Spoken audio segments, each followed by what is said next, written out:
vast majority of the American people, 80% of us, have now concluded the federal government is incompetent and corrupt. It is. And that we have an insider system that works for some. It works for people like Donald Trump. He's big and powerful and wealthy and well-connected. But it doesn't work for most of us. And so what you have here is a fearless fighter who, as a conservative, understands that the thing that ails us is too much money and too much power concentrated in the hands of too few. And we need to put money and power back where it belongs, in citizens' hands, in communities' hands, and in the states. Senator, a two-part question for you. Number one, how do you and Ms. Farina combat the criticism that you're hearing that this move, naming her your running mate, is an act of desperation? And then part two, can you answer that one, then I can ask the part two? No, you ask both. Part two is John Boehner calling you now, in his words, the most miserable SOB he's ever worked with, saying that you are Lucifer in the flesh. And I'm wondering how you square that with the necessity to pull together some of those establishment Republicans in order to get the nomination. Reaction to that? Well, let's start with the first point. It surprises precisely nobody that Donald Trump's response to my announcing Carly was to engage in insults. Listen, Donald does one of four things. He yells, he screams, he curses, or he insults. I suppose you could start a drinking game on which one of the four Donald is going to respond to any given stimulus that might occur. But the one he does most frequently is he insults. He insults everybody and anybody he encounters. So, of course, he would scream desperate. That is Donald Trump. It's the only way he knows how to operate.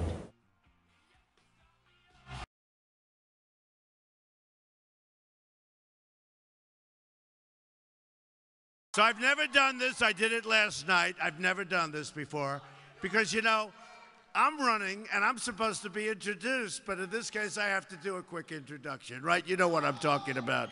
Because there's a certain man that truly loves Indiana. Truly loves Indiana.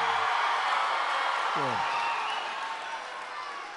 And he loves our country dearly, dearly. But here's the story, because I checked it, and I knew it was good. I didn't even know it was this good. But, you know, Bobby called me up. He called me up about a year ago. And he said to me, hey, Donald, I don't know him. I didn't know him. I knew of him. He was, to me, the best. You don't get any better. Tough, tough. Would you say he was tough enough? Would you say? But, you know, not just tough. Smart, tactical. He was a winner. He was a winner. And still is a winner. Believe me, the best. So he just calls me and he said to me, if you ever run, this was before I decided to run. I was thinking, I mean, you know, doing that is hard. It's hard to run. It's like, what do I need this for, right? My wife is saying, what do you need it for? We want to make America great again. That's all. So, we're going to do it. We're going to do it. And, you know, we have a chance. We have a chance, honestly, and I see this because no matter where we go, we have thousands and thousands of people. And I think we really have a chance to make America greater than ever before. I really mean it. With that being said, we can't slip. We can't slip. We can't have another 4 years of effectively Obama again. We can't. We can't do it. All right. So Bobby called and he said, you know, if you ever run, if you decide to run, because people were talking maybe I'd run. If you decide to run, I would love to endorse you, to help you if you decide to run, because you could be, like, good, real good.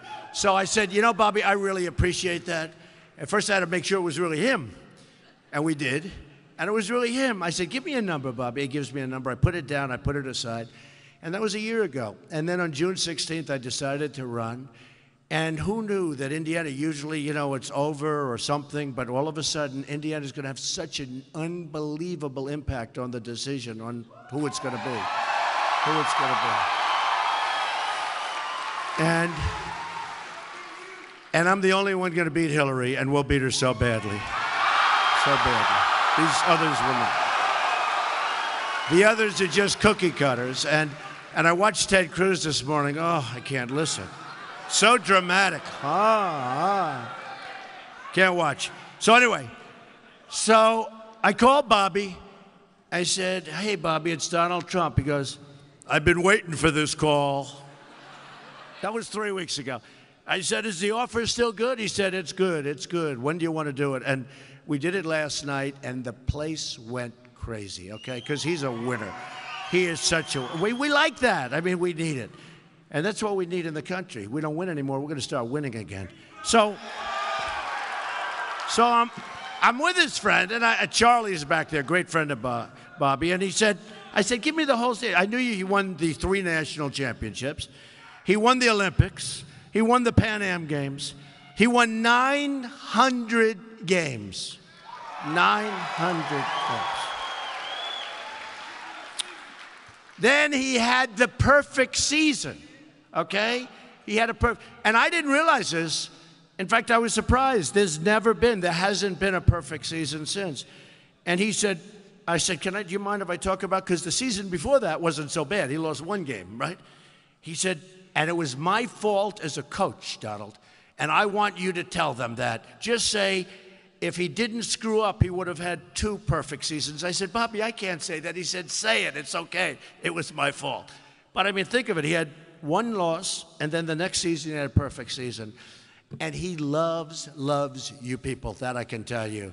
So I want to introduce a total, absolute winner. Smart, tough. He's got the whole package. And the fact that he endorsed me means a lot. And then I'm going to come back and we'll talk for a little while, okay? Bobby Knight. Bobby Knight.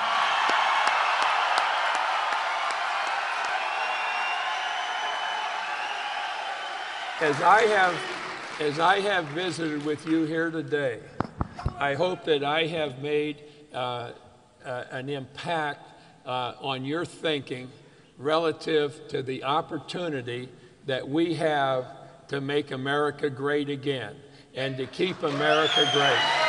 And to do that, we need a leader. And right there to my right is the best leader in the world. And he will far more than reach the things that we are hoping for and we want for this country. As I step away from this podium, I hope as I do that, you people will think for just a moment and you'll say to yourselves, each and every one of you, damn it, how soon can I go out and vote for that guy? And I hope that's what you all have to say. Thank you. How's that? Good? That's good. Yeah, a friend of mine from Indiana said, well, if you could get Bobby Knight, that would be good. So there's nobody like him. So thank you very much. We have so many things to do. And I have so much time. I'm not leaving Indiana. We're going to be here. We're going to be here. And I'll be here enough that you're going to be sick of me. You're going to say, oh, when's he getting out, right? When's he getting out? We're going to do great here. And I guess all of the polls are indicating we're going to do well. And it's very important. Getting out to vote on Tuesday is so important. We have a movement going on. You know, in a way, I call it the smart movement. We want to be smart again. We're not smart anymore, folks. We don't win anymore, but we're not smart anymore. So we call it the smart movement, and that's what I want to have. So let me ask you, is there somebody named Chad here? He was wearing a blue shirt. He was on television this morning on NBC. Where's Chad? You know, because outside we have thousands. And in another room, is that Chad? Is that you? Were you interviewed? Were you wearing blue before, or is that it? Oh, there it is. That's it. That's my Chad. He was so great. He was so great. Right? On NBC. I was watching this morning, and they're interviewing. He's standing in line for hours, right? Hours. And they come up to him, and they start saying, well, what do you think? I love Trump. You know, these guys are the world's most dishonest people. They want you to change, and, you know. And he wasn't, you weren't changing for anybody, were you, Chad? I love this guy. So I said, I'm going to mark it down. If I see Chad, I want to give him a little shout out. Thank you. You know, we have, now tomorrow you'll see Chad announces that he's running for mayor. Thank you very much, Chad. We have the most loyal people of anybody, and that's in the polls. That's not me saying it, you know, in the polls. In fact, they said something like 92%, whereas 30 and 20 and 10 is sort of common. If Cruz sneezes, if he just sneezes, his people leave him. Believe me, there's no loyalty. Nobody who can listen to him. Today, you know, I've been campaigning. We're going to end Obamacare. We're going to protect our Second Amendment. We're going to end Common Core. We're going to do, and then I'm watching this morning, and Lion Ted, I never saw anything like it. Donald Trump loves Obamacare. I love Obamacare. I mean, my whole thing is we're going to end it. And I hear him saying, and I said to a few people that were watching it, I said, let me ask you, do people believe this when he says that? It's terrible. It's terrible. And that's why in the Senate he's known as a liar. Marco Rubio, who's a good guy, called him a liar during the debate. Remember that? He said, you're a liar. I said, that's great. When another senator can call a senator a liar, I said, now I can do it also. So it's great. So we came up with Lion Ted, L-Y-I-N, boom, hyphen. But it's true. It's terrible.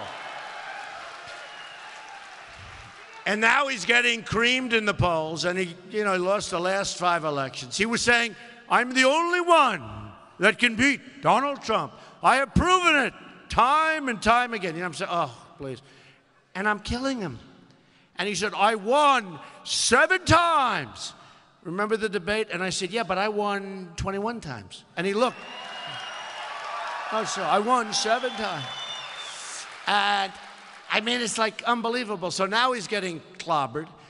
And he goes to New York last week, and they ran him out of the place. You can't run if you can't get like 12% in New York, okay? You can't run. You just can't. Too big. It's too important. I think I'm going to win New York, by the way. I really do. I mean, in the general election. And nobody else, honestly, because it's very important that we win. We got to beat Hillary Clinton. Crooked Hillary Clinton. Got to beat her. She's crooked. She is crooked. But no Republican other than me will campaign in New York. I mean, they won't campaign. They're not going to do it because they have no chance. They have no chance. And Kasich has no chance. I mean, zero. So, and I understand it. And for years and years, they don't even go to New York and campaign. They assume that's lost. If somebody ever won New York, it totally, with the Electoral College, it totally changes the map. And I think we'll win New York. I really do. I think we're going to win Michigan. We're going to win Pennsylvania. We're going to win Florida. We're going to win places. I mean, look how well we did in Florida. We're going to win places that a lot of people say you're not going to win, that you can't win. As a Republican, you can't win. And Michigan's a great example. Nobody else will go to Michigan. I'll be encamped in Michigan because I think we can win it. So we're going to win states that nobody thought were winnable as a Republican, and we're going to do really great. But so I love this. The whole political world, it's so evil. I mean, it's so evil. You hear about people that you've never heard of before. It's just like worse than business. Somebody said, what's the difference between, these certain politicians? Because certain politicians are terrific. I spoke to one today, Senator Corker, who's fantastic. We have a lot of great people. We have a lot of great people. Jeff Sessions, Senator Sessions, he's fantastic. And there are others. And once we get to the top, it's going to be so magnificent. I mean, so magnificent. But you saw what happened. So Cruz had this horrible thing. He came in third, meaning he came in last in all of these states. He did horribly, came in last in New York. Then we went to Pennsylvania. We went to all these people. He didn't even, he went and they said, don't even come here. And he got ridden out of town and he left. And I hate to tell you, he came to Indiana. He might as well come to Indiana because you're going to lose all those elections. And I hear him, he came to Indiana and he starts lying. That's why I wanted to get here fast. I didn't want a lot. I didn't take a big vacation after winning all 5 by a landslide, right? Didn't take a lot of time. I didn't want to take too much time because I know you got him back here lying like hell. So I said, I better get back to Indiana fast. I said, get me Bobby Knight really fast, please. But it's true, I won. And people said, oh, good, you're going to take a day off. Because New York was hard. It's a big state. I went to Syracuse, I went to all over, Patchogue, I went to out in Long Island, Bethpage, and I was all over the place. And it's the same thing. The businesses are being sucked out of our country. And if you look at New York, you look at Indiana, you look at Pennsylvania, you look at all of them, Maryland, I won them all. But they all have one thing in common. No matter where you go, it's like 40%, it's like 50%, 60%. Jobs are gone. And I'm the one that brings up Carrier all the time. This morning, I hear Cruz. He said, and Carrier air conditioning. I've been talking about this company for 4 months. All of a sudden, he starts talking about Carrier. Carrier's my baby. I want to do the number on Carrier, folks. I want to do it. I don't like what they did. Now, Cruz was actually defending them, which was interesting. He said, we should really defend. You don't want to defend. When they leave, they let go of 1,400 people to move to Mexico. And you know what? They have to pay a consequence when they do that. They have to pay a consequence. They have to pay. And they want to move, that's fine. And they let them go viciously. It was almost like they were like on The Apprentice, right? All right, 1,400 people, you're fired. Oh, it's pretty rough. They had some mid-level, upper mid-level management guy, and somebody had the cell phone up. Those are dangerous. But they had the cell phone. And I saw it on television, and I thought it was terrible. I thought the way he did it was terrible. Basically, he said, we're letting everybody go. You're fired. But we're letting everybody go, and we're moving to Mexico. Oh, thanks a lot. And some of these people, they're following me. Is anybody here from Carrier today? Because they're all over the place, every place I go. But what happens is, so they let him go, and Carrier has to know that if they do that, and I'm not only speaking to them, I'm speaking to Nabisco and Ford and hundreds of other companies. They have to know that there are consequences when you want to leave and fire all these people. And you're not just going to go to another country, make your product, sell it across our really weak borders, because our borders are going to be so strong, folks. Our borders will be so strong, believe me.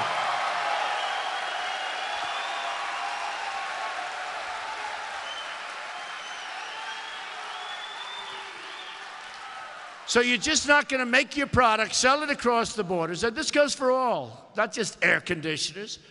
And I would tell them. Now, ideally, I'd tell them early. And in all fairness, you know, the federal government has to set a standard. You can't do it from just a local basis, unless they're moving to another state. Then you got to fight it out. But we're keeping them in the country. But people aren't doing that. They're moving to Mexico. Mexico is a mini China right now. If you look at the automobile industry, what's going on in Mexico is incredible. NAFTA is a disaster. NAFTA was one of the worst things ever signed in the history of this country from an economic standpoint. NAFTA, it sucked our jobs away. It sucked them away. And John Kasich approved NAFTA when he was in Congress. He was a deciding vote for NAFTA.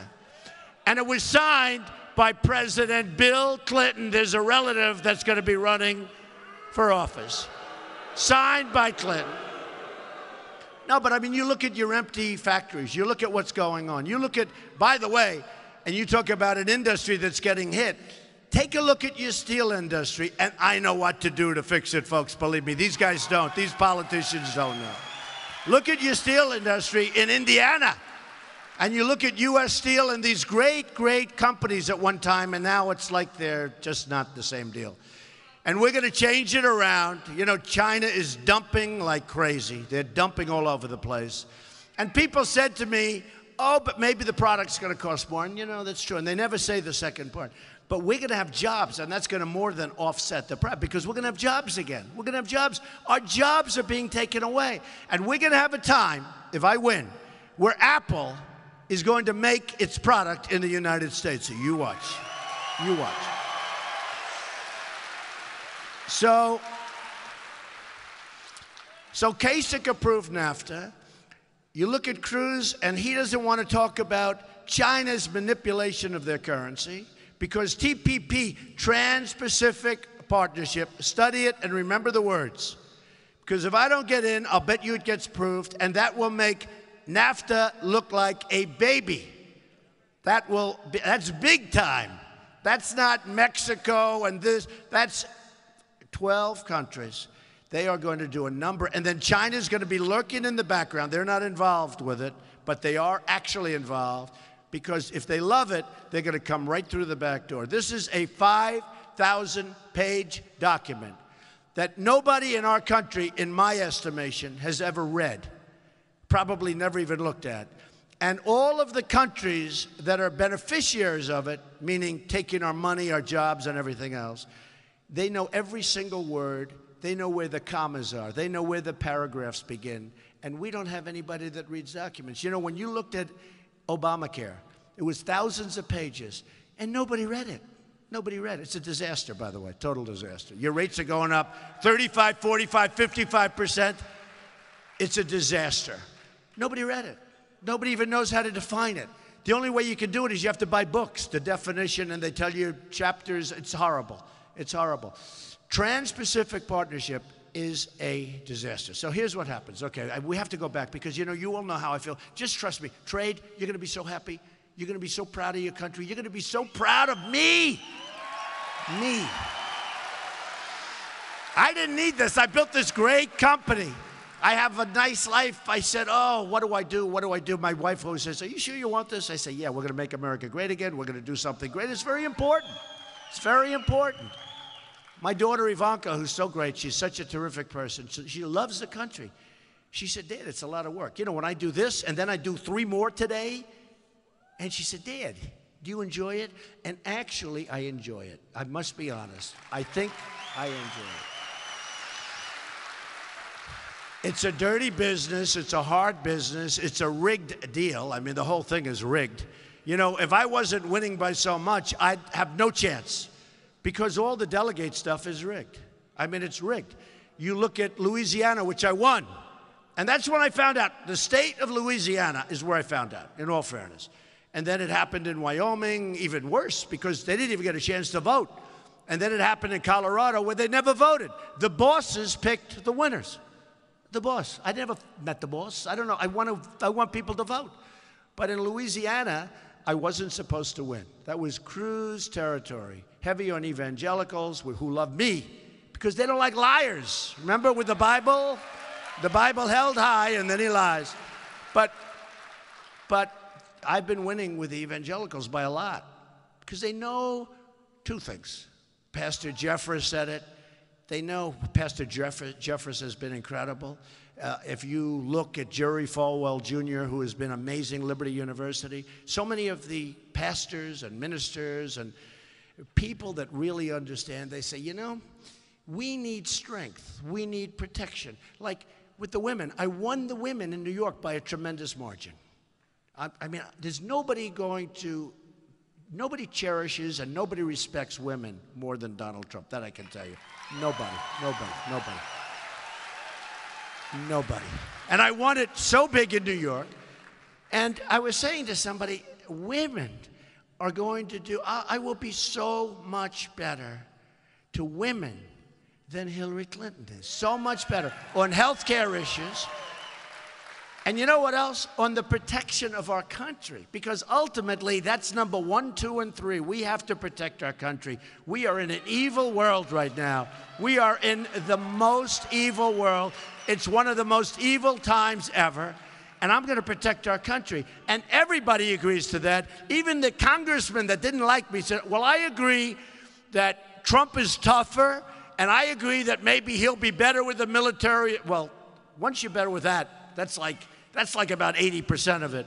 But we'll protect our country. We're going to make our military so strong, so powerful, cheapest thing we can do, that nobody's going to mess with us, and we're going to take care of our vets who are treated far worse in many cases than illegal immigrants, far worse. And we're going to make our vets proud that they served our country. Proud. Thank you. We love our vets. They're not being treated right. They're not being treated right. So we've been doing really well. But then, all of a sudden, we had this massive victory in New York where I got everything. I mean, I got virtually everything. You know, the dishonest media back there, they're saying like, well, let's see. Trump probably can't break 45. Well, we got almost 62. And that's hard when you have 3 people running. And you know, it's also hard. We had states where I had 9 people, and I'd get like 32 and win the state, and they'd say, he didn't break 50. Now, they're not stupid. They know you can't. You have 9 people. So we're doing good. We broke, and now we come to the next. New York was fantastic. And you know what the nice part about New York, which affects you? The New York people, the voters, know me better than anybody, okay? They know everything about Donald Trump. I mean, that's where I go. You know, it's been a long time I've been doing this. Okay, not this, but I've been out there a long time. And to get a landslide, which was almost 100%, far greater even than the polls, and every aspect and every location in the city did phenomenally well, and you win with numbers that nobody ever thought was possible. And those are the people that know you. So even if you come from Indiana or you come from someplace else, it's nice that the people that know you best can give you that kind of, you know, like for instance, if you do Hillary and you go to Arkansas, she doesn't do great in Arkansas. That's where she comes from. I'll beat her in Arkansas. She comes from Arkansas. And the truth is, they abandoned their state. I mean, they abandoned Arkansas, right? They abandoned Arkansas. So I don't know why. I mean, I'll say it. See, nobody else will say it. Nobody ever says it. They abandoned Arkansas for New York. And as far as New York, they're not real New Yorkers because they didn't come from New York. So either way, they can't win, okay? We'll win both of them. But it's interesting because, so now Cruz is getting clobbered. Now we win New York. Lion Ted, that's right. Let's go. Lion Ted, he's one liar. He is one dishonest guy. So here's what happens. So now I win New York, this incredible victory. Then we go to the 5 states, and these are very different because you have Delaware and Rhode Island, then you have Maryland, Connecticut, and you have Pennsylvania. Big, big. So you have 3 big ones, you have 2 beauties on each end, very diverse, very different. The one thing they have in common, they're all losing a lot of jobs to other countries. They're tremendous, 45, 50%. You know, it used to be I'd say to my statisticians, give me the information, like on Delaware, and then give me Pennsylvania the next day, and give me Maryland. And it was almost like 45% loss, 50% loss, 55% loss, manufacturing gone. But I almost didn't need it. I just go up. I have to say, hey, you got about 50% of your jobs that are being lost. Every place, all over the country. It's like a disaster. They're being taken away from us, and the politicians don't know how to do anything about it. So Cruz is getting absolutely killed. Kasich is getting absolutely killed. Think of it. Kasich is now 1 for 38 or 42 or something. He won 1. And if I campaigned there for 2 days more, I would have won. 2 days more. I left Florida. I was all set to go to Ohio, and I had a dirty poll put out by the media. A dirty poll. You know what that is? A phony poll. And it said, because I was going to win Florida easily. And Florida was set up so that it was meant for Jeb, or Marco, who's a good guy, Marco, I have to tell you. And Jeb is going to come around. I really believe that. But it was meant for the establishment, not for me. Winner take all. When they heard I was in the race, winner take all. Meaning the establishment will get 100% of the 99 delegates. That's one of the biggest, you know, Florida's a great place. Great governor, Rick Scott, great guy, great governor, doing a great job. A lot of jobs coming in. Florida's doing great. So 99 delegates, winner take all. And then 2 weeks after they formally did that, a poll comes out. There were like 6 people, 7 people. Donald Trump had almost 50% of the vote. They said, whoa, we got to go back. This is no good. And then I won Florida. Big. I wouldn't let him change it. But it's a rigged deal. You see, it's rigged. And what happened is with Louisiana, I was down like 4 or 5 points. But I know people in Louisiana, like I know people here, the Hilberts. I have so many friends here. And they're unbelievable people. And I said, let's go to Louisiana. I got 3 days. Let's go around and campaign. You know, I've never done it, so it's fun for me, right? I've been doing this for 9 months. Am I doing a good job for 9 months? In all fair. You know, it's funny. When the results came out a couple of days ago, the results came out, and it was Trump wins in a landslide, all of those 5 states, and Trump wins in a landslide, New York, the week before. And one of the pundits, who actually hates me, which is interesting, but they said, you know the amazing thing? He's only been doing this for 9 months. He's beating these senators and these governors. They've been there for like 20 years and 30 years. He's been doing this for 9 months. But, you know, you can be smart. You can be smart. And I've been dealing in politics for a long time. Nobody knows politicians. Believe me, nobody knows politicians like I know politicians. So with Louisiana, so I go, I campaign. Then they have their election different from you. Yours is Tuesday. You got to vote. Is everybody going to vote on Tuesday, please? So different. They have their election on Saturday. And I go Friday night. I say, I'm going to be there. And I land, and they have this massive, massive hangar. And the place is packed. Thousands and thousands and thousands of people. And it's brimming outside of the hangar, through the doors, practically through the windows. I mean, the people were all over the place, going back into the runways. And I said, I think they like me here. Just like outside. You know how many people, you're in this room, and then we have another room that's bigger, that's packed. And then outside, we have thousands of people listening to what I'm saying. You believe it? You believe it? No, it's amazing. And it's like that all over, because we have a movement, and everyone's talking about it. I'll tell you, everyone's talking about it. So I go to Louisiana, and I campaign for a few days, and I see there's something going on, because they want jobs, and they want strong military, and they want to get rid of Obamacare. They want all the things that we all want, right? They say Trump figured it out. I said, there's nothing to figure out. People are making less money now in real wages than they made 20 years ago. And they're working harder, and some of them are working 2 jobs and they're making less. It's supposed to be the other way around as we get older, right? It's supposed to be. But don't feel bad. I'm working harder also, so I am working harder. But the truth is, look, I go to Louisiana, and I have this big crowd, and the next day they have the election on a Saturday, and the results are announced that night. Trump wins. I wasn't supposed to. It was supposed to be Lion Ted Cruz wins. And I do great with the evangelicals, and they really brought me over the top. So I win Louisiana. Then about 2 weeks later, they're showing me everything, and they're showing how well I'm doing, because I'm winning South Carolina. I'm winning so many places, right? I won the South. I wasn't supposed to win the South. Alabama, Arkansas. We win Kentucky. We win Florida. We're winning all these places, some of which I was not supposed to be winning. And I win by landslides. Then we win in Massachusetts. I win Alabama, Massachusetts. That's quite diverse, right? So we win, and they're showing me how well I'm doing. And I see Louisiana, and then I see delegates. So I win by a lot of votes, Louisiana. Then on here is right-hand column, it says delegates. I said, wait a minute, what's wrong? They said, what's wrong, sir? I said, I won the state of Louisiana, but why do I have less delegates than Cruz, who I beat? Oh, well, he went there, and he started wining and dining all of these delegates, bringing them out for state dinners, bringing them out for steak, for hotels, for maybe cruises. Maybe they went fishing with all of these people that he's paying. I said, wait a minute, I don't understand. This is my first, don't forget, you know. And I realized it's a crooked system. So I said, wait a minute. So I won the state, but I get less delegates than this guy. That was my first. Who the hell would ever think this could happen? So then I hear about Colorado, right? Where they're whining and dining, and, you know, they were having people protesting on the streets. They took the vote away from, they didn't even have a vote, because they went out to a poll, and I did great in the poll in Colorado, and I was going to win Colorado like I won Florida and other places.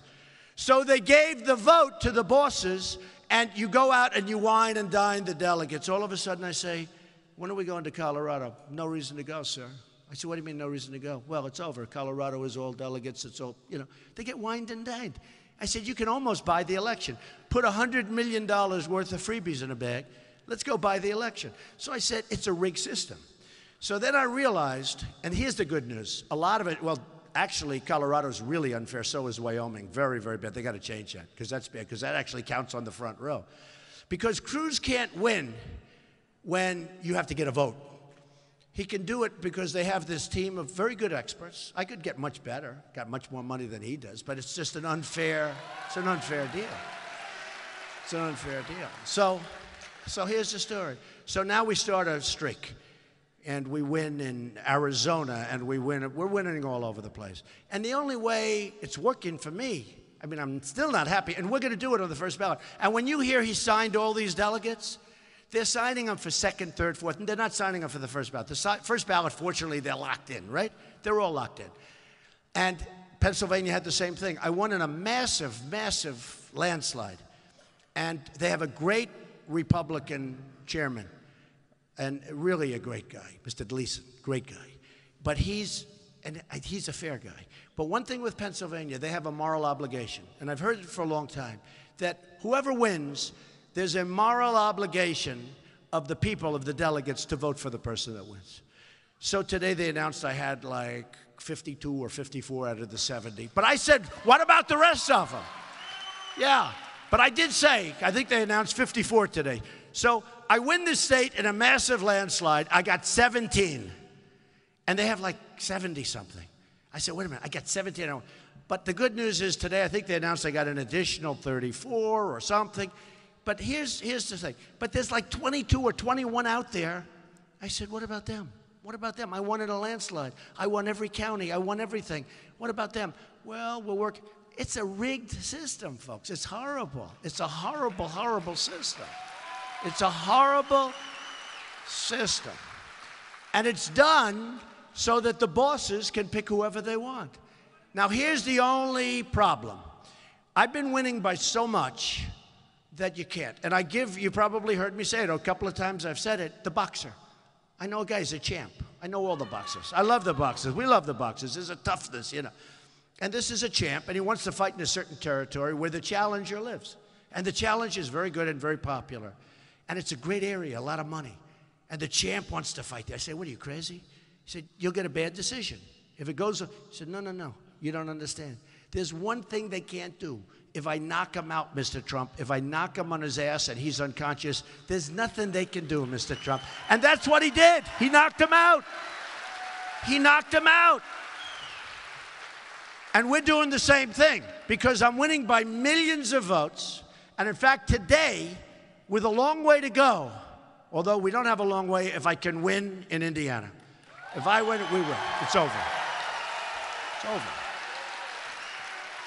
If we win in Indiana, it's over. But, you know, with a long way to go, millions and millions of votes. California, New Jersey, all great places. Great places. Oregon, state of Washington, New Mexico, lots of states. But I have now broken the all-time record in the history of the Republican Party for votes. For votes. And we're not even done.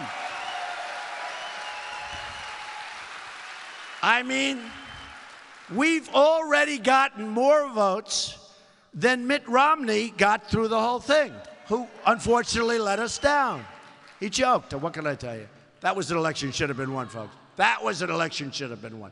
You know, I backed him. We lost. I backed McCain. Nice guy, but we lost. I said, this time, folks, we're going to do it ourselves, okay? We're doing it ourselves. So, but I'm watching the television this morning, and I see it in the papers. In the history of the primaries, it said, Donald Trump breaks the all-time record. I said, how can I break a record? We're like, 3/4 through. I got more votes, which to me means much more than delegates, to be honest with you. You know, it should be based on votes, not based on people that are, they like a certain steak in a certain place. But with that, I have now a lot of loyal delegates. They've been great. But it should be based on votes. It should be more based on votes. All right. But what happens is, so I break the record, the all-time record, and I'm saying to myself, I can't believe it. In the history of Dwight Eisenhower, you look at some of the great names on there, and we've beaten them already. So we're going to break the record by millions of votes by the time it ends, by millions. And I'm saying to myself, how would you like to be the guy that's running the party? And Reince, I think, is a good guy, Reince Priebus. He runs RNC, Republican National Committee.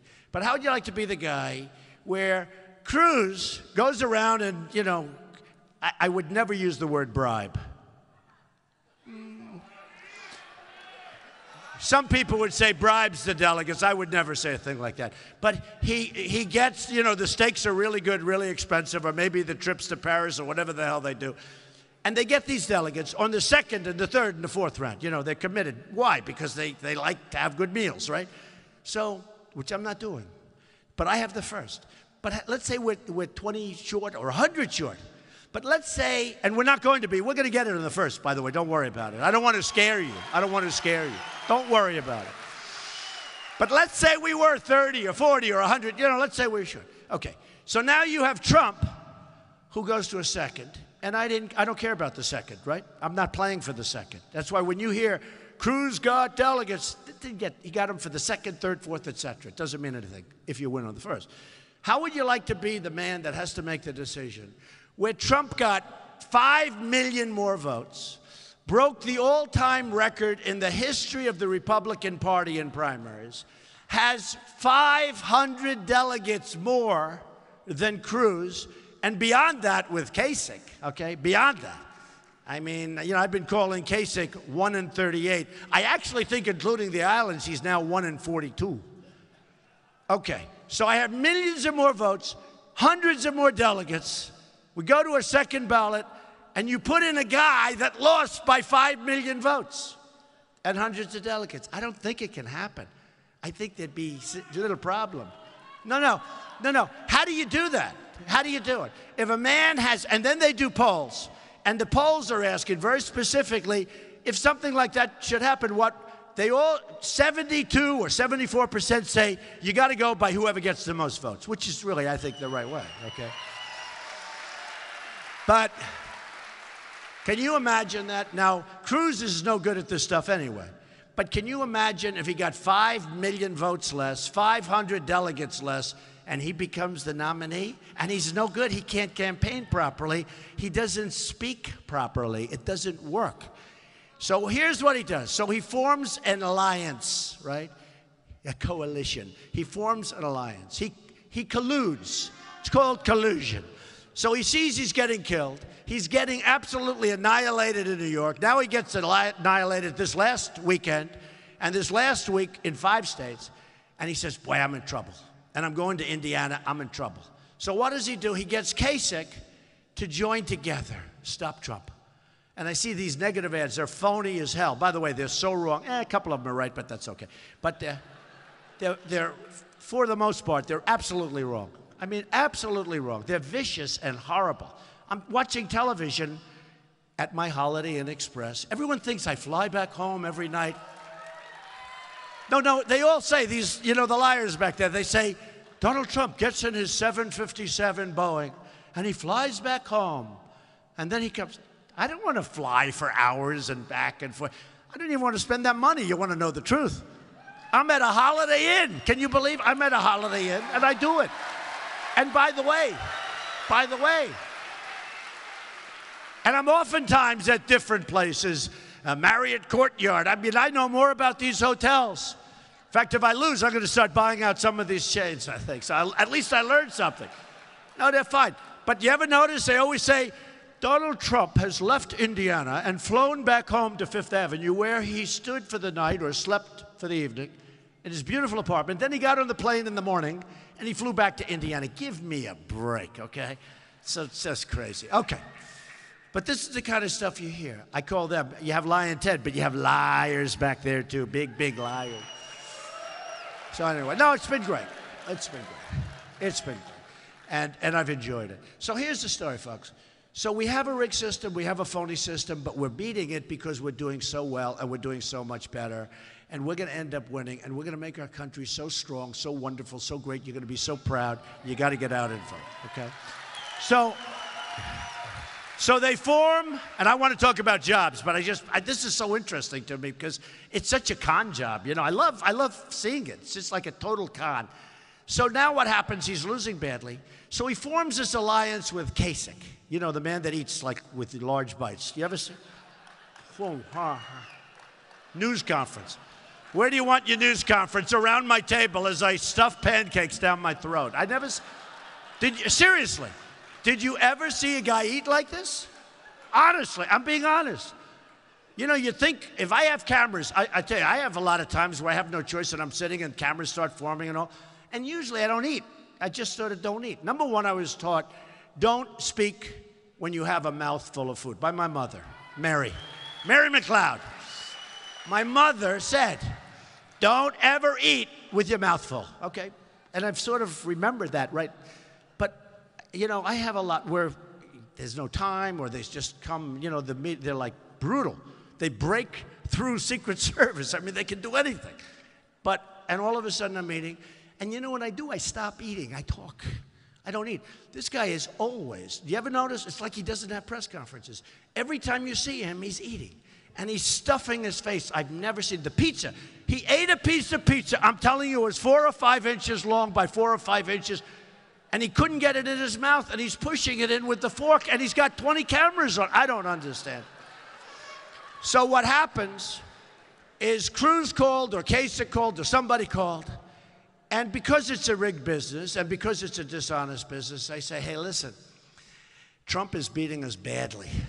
We got to do something. We got to do something. And let's start with the people of Indiana, because they probably think you're stupid or foolish or something, and boy, do I know the opposite. Because as soon as I heard that, I said the people of Indiana are not going to put up with this one. So they form an alliance, which is collusion. You know, in business, when you collude like that, they throw you in jail. Only in politics are you allowed collusion, right? Only in politics. So they form this phony alliance, and Kasich is a difficult guy. You know, he always pretends like he's the nicest guy. Oh, he's such a... You know why he's a nice guy? Because I was so busy fighting these 16 people, and nobody cared about him. He was always at the other side, right? Toward the end. Remember, I was center stage for every single debate. Every. I won every debate. And I don't debate professionally. These guys every night they're debating. I don't do that. But, you know, look, hey, folks, if we're smart, we're smart. Is that right? You're smart, we're smart. I have the smartest people. I have the most loyal and I have the smart. So Kasich's over there, and nobody talks to him.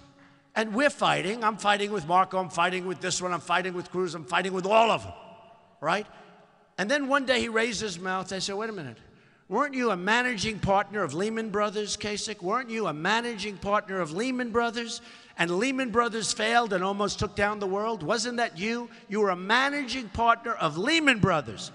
And Lehman Brothers almost took down the world. And after that, he never spoke badly to me again. It's an amazing, he was quiet. It's an amazing thing. Amazing thing. So he was at the end of the stage, and I'm fighting, and I'm calling names, and they're calling names. Everybody's calling names. Okay. And we all look like we're like little crazy, right? But you have to. My wife said, be more presidential. I said, I don't want to be presidential. I want to win. I got to win. Okay? You know what presidential? You know what presidential is? They're calling your names, and you're standing here like this. I'm the president. I should not fight back. In the meantime, you get your ass kicked, okay? I have a feeling that the great Bobby Knight would fight back like I did. Don't we have that feeling? Don't we have it? I think so. I think so. So Kasich is never picked on. He's never talked about. Nobody cared about him. And then all of a sudden, it's a win, it's a win. Guys are dropping out. This one leaves, this one leaves, this one leaves. Some terrific people that really did much better than he did. Ben Carson, Dr. Ben Carson, who endorsed me. Oh, look, okay, come on, Bobby. We got to talk about this presidential crap just for a moment here. You know, just you older folks remember this, or mothers, fathers have taught you this. I'll tell you who they said wasn't presidential. I don't even know what the hell presidential means, but they told him that he wasn't presidential. And that guy they told, all these people that wanted to say you're not presidential, that guy was Harry Truman. And Harry Truman, with what he did in dropping and having the guts to drop the bomb in 1944, saved billions of American lives. And that's what Harry Truman did, and he became one of the 3 great presidents of the United States.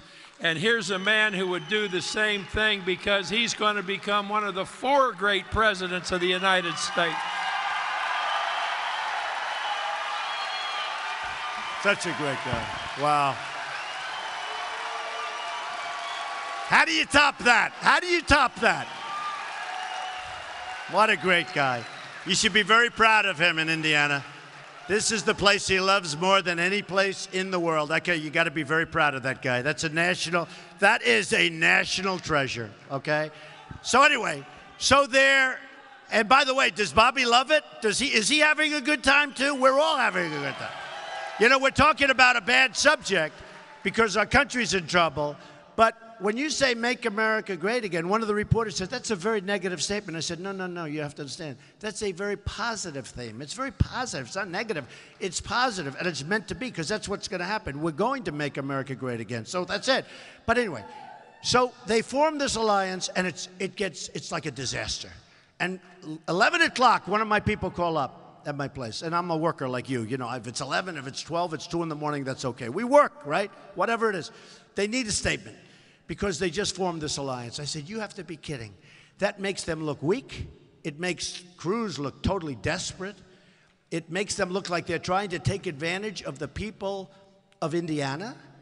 And, you know, Kasich said before the ink was dry, not that they used ink, but before the ink was dry, Kasich said, well, I still want them to vote for me. In other words, he broke the deal. They're politicians. They can't make deals. They don't know how to make deals. So Cruz now looks like a fool. And I said the other thing, how unfair is it to Kasich's people? He has people like we all do running around trying to get people to vote, right? A lot of people, a lot of money, a lot of people. So now he fires all those people. Now they're going along, they're saying, what happened? And I saw a couple of them interviewed, just like our man back there, and they were interviewed. They said, we're voting for Trump. They worked for Kasich, and they said, we're voting for Trump. We're voting for Trump. It's terrible.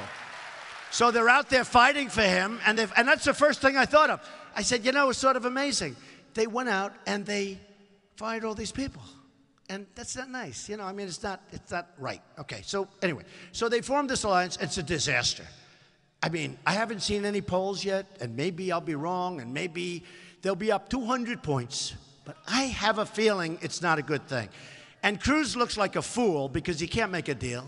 He can't make it. He doesn't know the first thing about deal making. He did not write The Art of the Deal. Number one, folks. So here's the story. So that's bad. So now he's got to recover. What does he do to recover? He gets Carly Fiorina. Now, Carly, she's very nice. Everything's fine.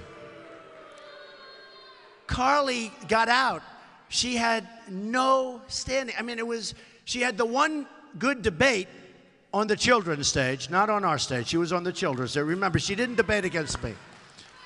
I beat Cruz 11 times in debating, according to Drudge, according to Time Magazine, according to 7 different online polling services. And then the other day I heard him say, I would like to debate Donald Trump. I beat him 11 times. How many times can you ask somebody the same question? You know, I don't mind debating. I like to debate. I actually enjoyed the debating process. But I hear him, we want to debate. And, I mean, the whole thing is so crazy. So what does he do?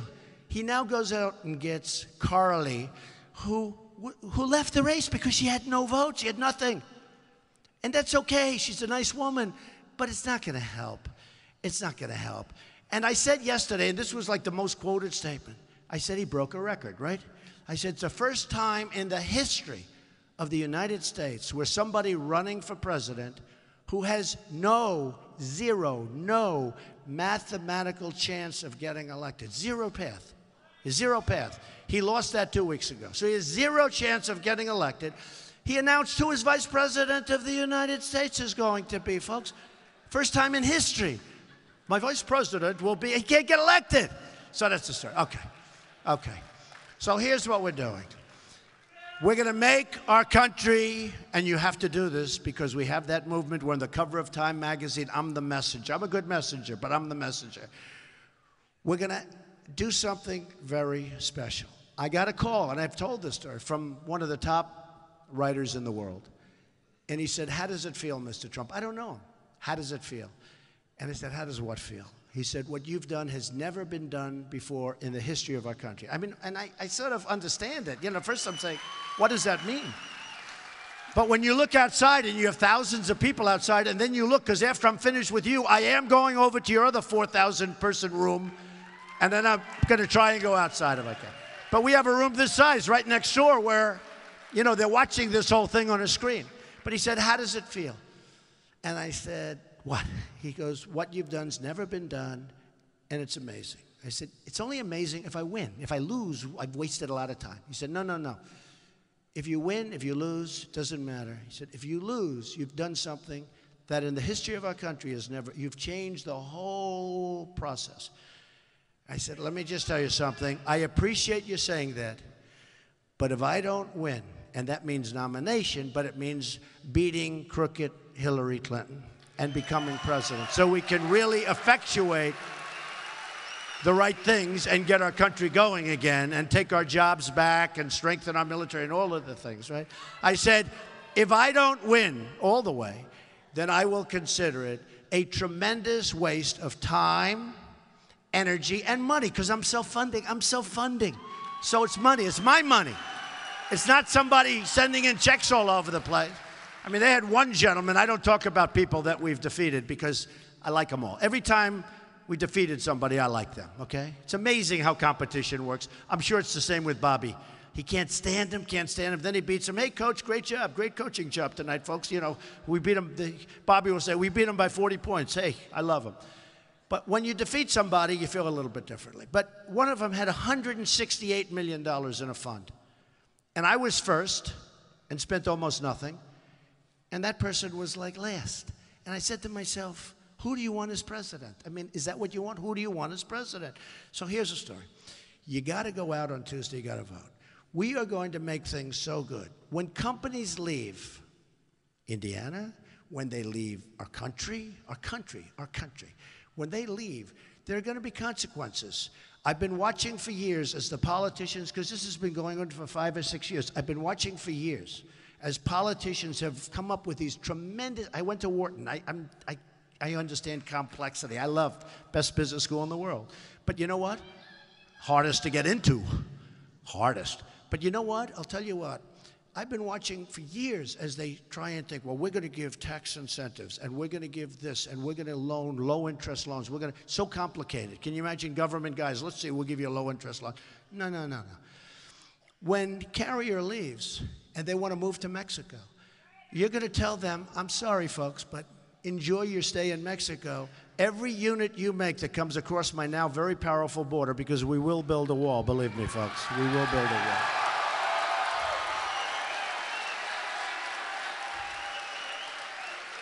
And don't forget, last week, the Border Patrol agents, 16,500, in the history, they've never done this. They endorsed Donald Trump for president. They've never done it. And these are great people. But they're told to stand back, let people come across. And Sheriff Joe Arpaio endorsed me. So, I mean, he's a great guy and very tough, and Jan Brewer, the whole group, all great people, because they want to have borders. If we don't have borders, we don't have a country. We don't have a country. So I'm going to tell Carrier, and I have Carl Icahn, one of the great businessmen of the world, and I have many of the top business people in the world endorsing me, right? They've endorsed me. And they know what's going on. Corporate inversions are a disaster. That's companies that are leaving. Billions and trillions of dollars are outside. They can't even bring the money back in because the politicians can't get together and everybody agrees it should be brought back in. So here's what's the story. We tell Carrie, I'd like to do it myself. I always tell my wife, I want to do it myself. She said, delegate it. I want to do it myself. It's so easy. Too easy. I love doing this stuff. You know, I love it. I love it. Believe me, I'm going to make our nation so rich again because, you know, unless we're rich, we can't be strong. We can't be strong. So we're going to say to whoever heads up Carrier, who I'm not particularly fond with right now, I'm not a particularly fond, I don't have great feelings about him. So we're going to say every unit you make and bring into the United States, you're going to pay a 35% tax. 35%. And we can say that to Ford, and we can say that to Nabisco, who moved their big plant out of Chicago. 35% tax. And here's what's going to happen. If they haven't already moved, many of them have already gone. If they haven't already moved, they're going to call up. And if they have Hillary or any of these other guys, their lobbyists and their special interests, they have them totally under control. They won't do anything, 100%. With me, I'm working for you folks. I'm not getting their money. I'm not. So here's what's going to happen. They're going to call up and they're going to try and talk to me. I won't even take the phone call. Say, do it, take it or leave it. You know the old expression? We don't use it in this country very much. Take it or leave it. They'll say, Mr. President, we've decided to stay in Indiana. 100%, not 90%. We've decided. Now, if it's already too late, because, you know, I'm just getting here, folks. A lot of companies have left, big companies. But they're not going to take advantage of us anymore. So when a company moves out of Indiana or any of our other states, there are going to be consequences. And we don't have to get fancy, and we don't have to talk about low-interest loans that maybe they don't pay back. We don't have to do anything. All we have to do is use our powers. And again, I am a free trader on the record. The problem with free trading is you need smart, smart, smart people to negotiate good deals. We don't have those people. We have people that don't have a clue. We have people that are grossly incompetent. So our trade deals are going to be so good, and they're going to be so strong. I met a woman, a fantastic woman. She heard my speech a couple of months ago. She said, Mr. Trump, I love what you say. You are so terrific. The only thing, I don't like when you say, and I'm voting for you. She said, but I don't like what you say, we're going to make America rich again. Because that doesn't sound nice. I said, it sounds nice to me, because we can't, and I explained to her, we can't make our country great unless we're going to bring back our jobs and bring back our money and get rid of, we have $19 trillion in debt. We have health care that nobody can afford. We have horrible schooling. We have horrible roads. Our infrastructure is dying. Our bridges are unsafe. I said, we have to make ourselves viable again. We're not viable. So here's the story, folks. We're going to make great trade deals. We're not going to let China have a $300 billion and a $400 billion, and now it's up to $500 billion trade deficit. $505 billion. $505 billion. Mexico, $58 billion trade deficit. And then they say, one of these guys comes off the stage 2 months ago, said to me, Donald, you know you can't build a wall. I said, of course you can. Okay, you know that story. Believe me, that's so easy. But for a politician, they can't do that. They'll never be able to do it. Then another guy comes up a few weeks later, because I said Mexico's going to pay for the wall. And I get along great with Mexico. But, you know, they've taken advantage because their leaders are smarter, tougher, they have more street smarts. And what they're doing to us is unbelievable. I mean, and look at the trade deficit, just the trade deficit alone. And they came, they said, you know you can't get Mexico to pay for the wall. And then I said, listen, I'm not going to help you get elected. But here's the story. You're going to hear me say it anyway, and they all copy me. This morning I heard Cruz say, we will build a wall. I said, where's this coming from? Cruz, he said, you're going to build a wall. What happened? Where did it come from? Okay, but I told him, I said, we have a trade deficit of $58 billion a year, and it's going to go up. It's going up, unless I'm elected president. It's not going up, believe me, folks. It's going down. But we have a big trade deficit. We have a wall that's going to cost $10 billion. When you have that kind of a deficit and that kind of a cost, the worst business person in this room can make that deal really easy. Believe me, really, really easy. So we're going to have strong borders, and we're going to have people come into our country because we want that. And we want immigration. We want people to come in to our country. But they have to come in legally. They have to come in legally.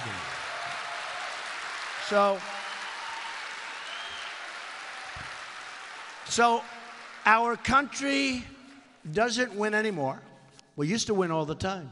We used to have General Patton, George. He couldn't be a general today. He's too tough. He'd be screaming at his men. They'd say, you can't do that. That's not politically correct. They'd throw him out of the military. He'd use a foul. He had a tendency to use slightly foul language. The great thing about Bobby Knight, I'll bet he never used foul language. Do we agree? Yeah, Bobby, I would say a little bit. I've heard on television a little of the language. These are great people. A guy like George Patton, General George Patton, he was known, he was a rough guy. His troops would die for him. They'd die for him. Vince Lombardi, they'd die for him. Bobby Knight, they die for these people, okay? And here's the story. We are going to have a military that's going to be so strong, so powerful, so great. We are going to, as I said, we're going to take care of our cherished, cherished veterans. We're going to take care. It's part of it. And, folks, we don't win anymore, but we're going to start winning. We're going to win with our military. We're going to knock the hell out of ISIS. We're going to take care of our vets. We're going to get rid of Common Core, bring education locally. We're going to win with education. We're going to get rid of Obamacare. We're going to come up with plans that are so good and so much better and so much less expensive. We're going to win on the border. We're going to win, and we're going to build the wall. And believe me, Mexico's going to pay for the wall. We're going to stop drugs from pouring in. Believe me.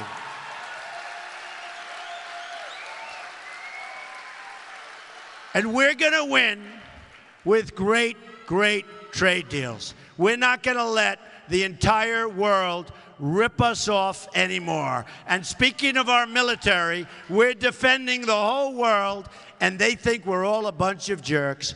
From now on, we want to help everybody, but they have to help us, and they're going to have to help us monetarily when we defend them. Big league.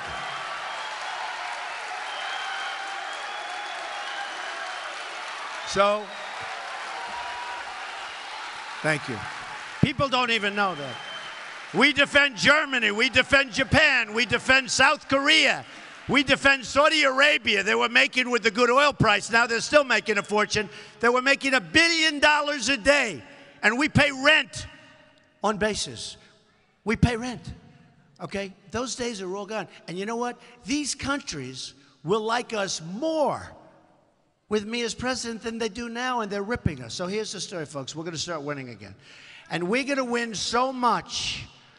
We're just going to win, and I love doing this, so we'll do it. People tend to like it. We're going to win.